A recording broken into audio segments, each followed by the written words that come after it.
ಏನಾಯ್ತು? ಅಲ್ಲಿ ನೋಡು ಬೇಬಿ, ನಮ್ಮ ಹಾಸನದಲ್ಲಿ ಜಿ ಕೋಡ್ ಆಗಿದೆ. ಓಯ್, ನಮ್ಮ ಹಾಸನದಲ್ಲಿ ಜಿ ಕೋಡ್ ಆಗಿದೆ ಅಂದ್ಮೇಲೆ ನಿಜ ಹೇಳ್ತಾ ಇದೀನಿ, ಬಟ್ಟೆಗಳೆಲ್ಲ ಇಲ್ಲೇ ತಗೊಳ್ಳದೆ. ಸದ್ಯದಲ್ಲೇ ಬಂದ್ ತಗೊಳ್ಳೋಣ ಬೇಬಿ, ಏನಂತೀಯ?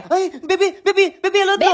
ಅಲ್ಲೇನೆ ಮಾಡ್ತಿದ್ಯಾ? ಬೇಬಿ ಸದ್ಯದಲ್ಲ, ಇವಾಗಲೇ ಶಾಪಿಂಗ್ ಮಾಡೋಣ. ಸೂಪರ್ ಆಗಿ ಆಫರ್ ಬಿಟ್ಟಿದ್ದಾರೆ. ಬಾಯ್. ಹೌದಾ, ಬಂದೆ ಬಂದೆ ಬಂದೆ. ಲೇ, ಏನೇನ್ ಆಫರ್ ಬಿಟ್ಟಿದ್ದಾರೆ? ಅದೇ ಜಿ ಕೋಡ್. ಇದರದು jewel rock hotel opposite BM road, ನಮ್ಮ ಹಾಸನದಲ್ಲಿ ಬರುತ್ತೆ. ಇಲ್ಲಿ ಚಿಕ್ಕ ಮಕ್ಕಳಿಂದ ದೊಡ್ಡವರವರೆಗೂ ಎಲ್ಲಾ ತರ ಕಲೆಕ್ಷನ್ಸ್ ಗಳು ಇಲ್ಲಿ ಸಿಗುತ್ತೆ. ಇಲ್ಲಿ ದಿ ಸೀರಿಯಸ್ ಗುಡ್ ಸೇಲ್ ನಡೀತಾ ಇದೆ. ಇಲ್ಲಿ ಸೂಪರ್ ಆಗಿರೋ ಕಲೆಕ್ಷನ್ಸ್ ಗಳು ಅಂಡರ್ 399 rupees ಗೆ ಸಿಗ್ತಾ ಇದೆ. ಇಲ್ಲಿ ನೀವು 7999 ರೂಪಾಯಿ ಮೇಲೆ ಶಾಪಿಂಗ್ ಮಾಡಿದ್ರೆ 999 ರೂಪಾಯಿ ಕೂಪನ್ ಕೊಡ್ತಾ ಇದ್ದಾರೆ. ಹಾಗೆ 4999 ರೂಪಾಯಿ ಮೇಲೆ ಶಾಪಿಂಗ್ ಮಾಡಿದ್ರೆ 499 ರೂಪಾಯಿ ಕೂಪನ್ ಕೊಡ್ತಾರೆ. ಆ ಕೂಪನ್ ಅಲ್ಲಿ ನೀವು ಮತ್ತೆ ಶಾಪಿಂಗ್ ಮಾಡಬಹುದು. ಇಲ್ಲಿ ಜಸ್ಟ್ 199 rupees ಗೆ ಹುಡುಗರಿಗೆಲ್ಲ ಟಿ ಶರ್ಟ್ ಸಿಗುತ್ತೆ. ಹಾಗೆ ಜಸ್ಟ್ 199 rupees ಗೆ ಹುಡುಗಿಯರಿಗೆಲ್ಲ ಕುರ್ತಿ ಸಿಗುತ್ತೆ. ಹಾಗೆ ಇನ್ನೊಂದು ಸೂಪರ್ ವಿಷಯ, ನಿಮ್ ಕಾಲೇಜ್ ಐಡಿ ಕಾರ್ಡ್ ತಗೊಂಡ್ ಬಂದ್ರೆ ಅಡಿಷನಲ್ ಆಗಿ 5% ಡಿಸ್ಕೌಂಟ್ ಸಿಗುತ್ತೆ. ಮತ್ತೆ ಯಾಕೆ ವೇಟ್ ಮಾಡ್ತಾ ಇದ್ದೀರಾ? ಆದಷ್ಟು ಈ ವಿಡಿಯೋನ ಎಲ್ರಿಗೂ ಶೇರ್ ಮಾಡಿ. ಬೇಬಿ ಸೂಪರ್ ಆಗಿ ಶಾಪಿಂಗ್ ಆಯ್ತಲ್ವಾ? ಬೇಬಿ ಬೇಬಿ ಇಲ್ಲೇ ಒಂದು ಫೋನ್ ಮಾಡ್ಬಿಡ್ತೀನಿ. ಬೇಬಿ ಯಾರಿಗೆ ಫೋನ್ ಮಾಡಕ್ಕೆ? ಅದ್ರ ಕಾಂತನಲ್ಲಿ ಫೋನ್ ಮಾಡಿ ಇಲ್ಲಿರೋ ಆಫರ್ಸ್ ಬಗ್ಗೆ ಹೇಳಕ್ಕೆ. ಅದ್ ಸರಿ, ನನ್ನನ್ನೇ ಕಿಲಿರ ಕೇಳಿದೆ. ಅವರೆಲ್ಲ ಶಾಪಿಂಗ್ ಮಾಡಿ ದುಡ್ಡು ಕೊಡ್ತಾರೆ, ನೀ ತಾನೇ?